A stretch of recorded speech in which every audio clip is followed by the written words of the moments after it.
Hi, it's Ian here. Welcome back to another 5-minute marketing tip. For the next few weeks, I'm going to be looking at email marketing, and in particular, the first question I usually get asked about email marketing, which is how do I get more email subscribers? So in the next few 5-minute marketing tips, we're going to be looking at some best practices for getting more targeted ideal clients as your email subscribers. And this first video is going to be about the 7 characteristics of the perfect lead magnet. In other words, an incentive you offer to people to subscribe to get your emails. See you after the break. Hi, welcome back. So these days, it's no longer good enough just to throw up a form on your website saying sign up for my newsletter and expect that you'll get a ton of subscribers, unless you're already famous and you're kind of Tom Peters or Richard Branson or someone like that. The only people you'll get signing up are the people who are already your fans, who already love you and want everything that you're going to produce. What you really want is people signing up who you can then build a relationship with. So people who don't know you yet, but you can build a relationship with so that they do love you and they do want to buy from you. And a great way of doing that is to have some kind of incentive, a lead magnet, a report, a video, a checklist, some kind of copy and paste template that they will want to get, and so they sign up to get it and to get your emails at the same time. Now, in my experience with lead magnets, I found there are 7 characteristics of really effective lead magnets, and I'm going to go through them with you one by one. So the first characteristic, and I hope this goes without saying, is that your lead magnet has to be of real value to your ideal clients. I'm sure you've been into the situation where you've seen something looks really good, you've downloaded it, you've looked at it and you've thought, oh, yeah, that wasn't what I was expecting, and it's not really been particularly valuable to you. Now, in that case, the person who used that lead magnet may have got your email address, but of course they've lost your trust, and you don't want to do that. You want your lead magnet to not only help you get the email address of someone so you can follow up with them, but also to build your credibility and trust and to give them a real wow factor so they're looking forward to hearing from you. So giving real value means your lead magnet needs to solve a problem that your ideal client has, or help them achieve a goal, give them some real results quickly. So my best lead magnet has always been the 21-word email that can get you more clients, because that does indeed help people get more calls and meetings with potential clients. Now, if you're in one of those fields where it takes a really long time to get end results, then either you can have a kind of interim result so they can see some movement in the right direction, or as long as you're kind of giving them new insight and new ideas and a new perspective on their problem or their challenge or their goal, as long as they're kind of reading it and going, oh yeah, actually that all seems much clearer to me now, that's great. As long as they feel they've got value from it, then you're good to go. So always kind of sanity check any lead magnet you produce with examples of your ideal client to see that they really do get value from it.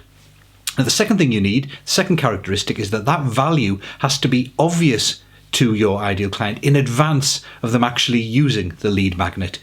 So of course, most of the people who are going to come across your lead magnet are going to be casually browsing the web, looking at social media, maybe Googling. And if they come across your lead magnet, it needs to instantly grab their attention and divert them away from what they were doing to going and getting your lead magnet. So it has to be obvious to them what the value is going to be without them having to read paragraphs of text or multiple bullet points, etc. So ideally, the value will be obvious just from the name of the lead magnet itself. That's why my lead magnet has quite a long name, the 21-word email that can get you more clients, but it's obvious from that it's short, it's easy to use, and it's got good end result. It can get you more clients.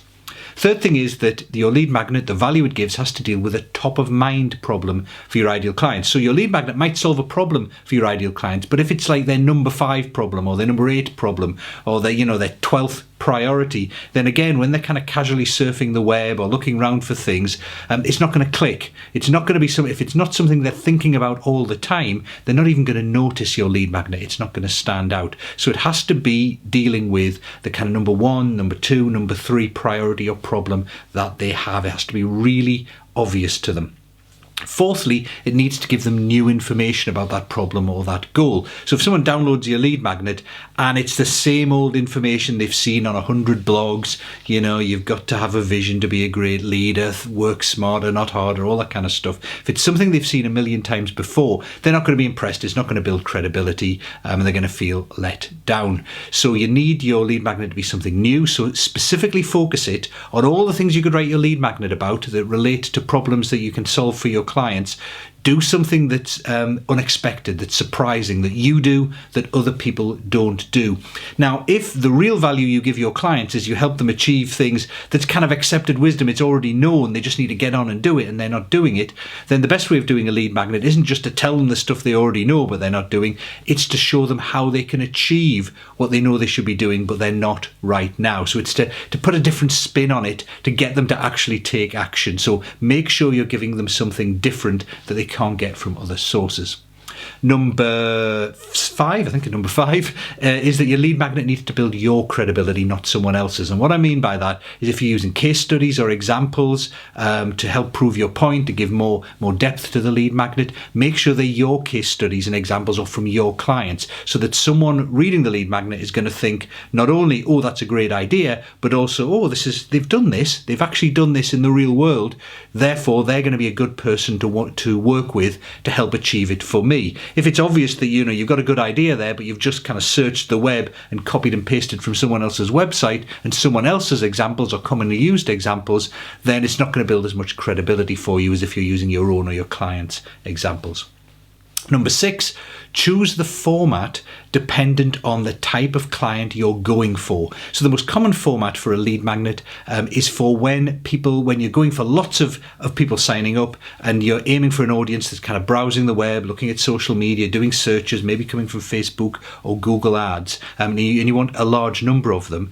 And in that case, you're kind of interrupting what they're doing. They're in browsing mode, so they need instant gratification. It can't be an 84-page War and Peace type tome. It needs to be something that's short and punchy and gives them value very quickly. So the kind of best things for that are checklists, they're templates, they're things they can copy and paste. So my 21-word email is kind of like a hybrid between a copy and paste template, it's 21 words, and a very short report that goes behind it that shows you how to use it. So it's something they can get value from and consume very quickly.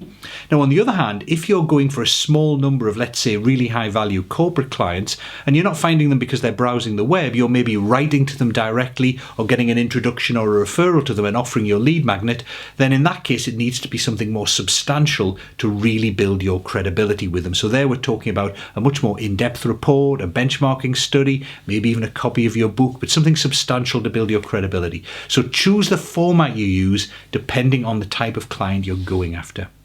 Number 7, your lead magnet needs to logically lead to engaging with you more deeply. So if someone goes through your lead magnet and it solves a problem for them, that problem should be the first step in their overall journey, and you're the person who can help them best with the rest of the journey, either from a product they could buy from you, engaging more with your emails and your blog posts, or maybe they could call you and talk about working together to solve the rest of those problems. And ideally, the problem you solve and what you show them in the lead magnet also opens their eyes to the other things they need to do to achieve their final goal, their final destination. So that lead magnet itself really should be the first step in their journey, and the rest of the journey is the thing they do with you. Okay, so that's it for now. Those are the 7 characteristics of the ideal or the perfect lead magnet.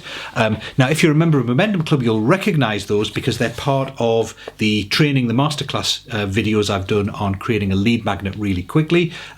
With it goes this workbook. Now, if you're not a member of Momentum Club and you want a copy of the workbook, you can sign up for that below. It's got the checklist, and then it's got a whole series of detailed instructions on how to go about building a lead magnet that meets those criteria very quickly. So you can download that and get going with it. That's it for this week. See you next week with more tips on building your list, getting more of your ideal clients as email subscribers. See you then.